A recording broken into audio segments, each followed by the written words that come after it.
So this is all about machine readable financial statements, and actually Australia's gone down the path of putting together a taxonomy which guides anyone who wants to produce these machine readable financial statements. They put together a taxonomy for Australia, and the latest release is 2023.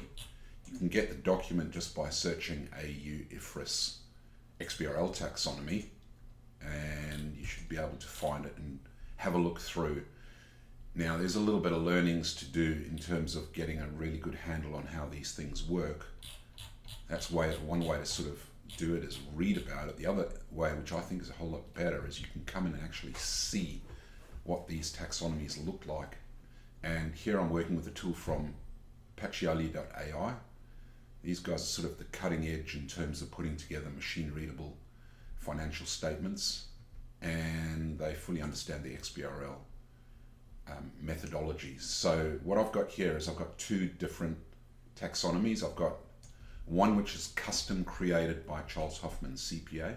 He's actually the inventor of XBRL, and he spent a lot of time in terms of thinking about how to optimize these taxonomies.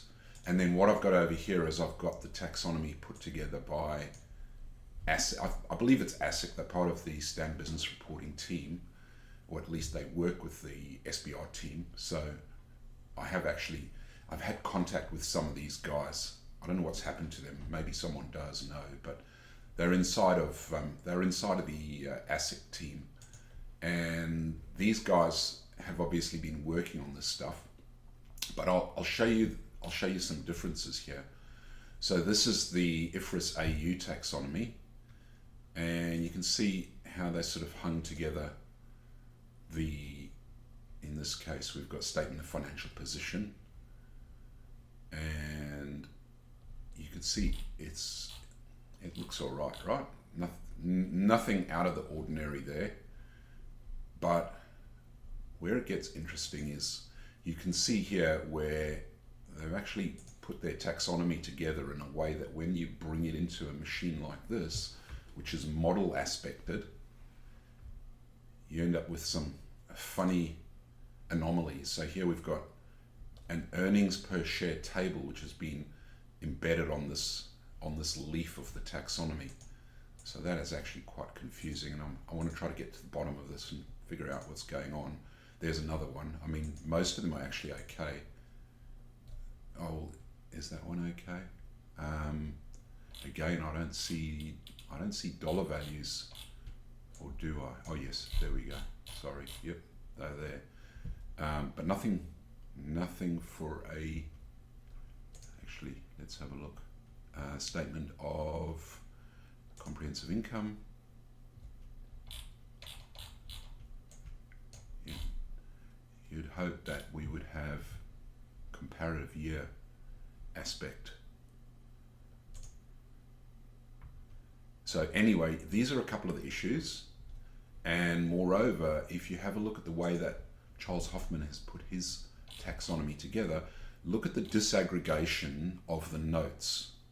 So every note is hung together in a way that if you have a look, it's got a structured hypercube, and that therefore means that you can get a total.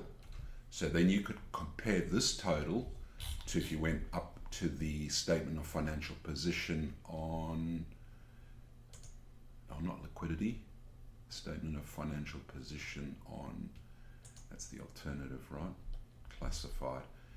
So here you could see that these would then very easily cross-reference in terms of totals back to that note. So let's have a look at another one. Provision items. See, it's put together as a hypercube with comparative period, and that's the way that's rendered. But if we go and have a look at the IFRS AU version, come down here and have a look at inventory notes. Okay. Description. So I don't know. I don't see any totals or anything here, and I don't know if there would be a way for for a machine to verify the cross-referencing of the note. So even though these say notes, you know, I don't see it. I don't see the design of this in a manner that would allow me to have a clean cross-reference, right? Maybe I'm wrong, but I'd be interested in hearing from the guys who are working on this taxonomy.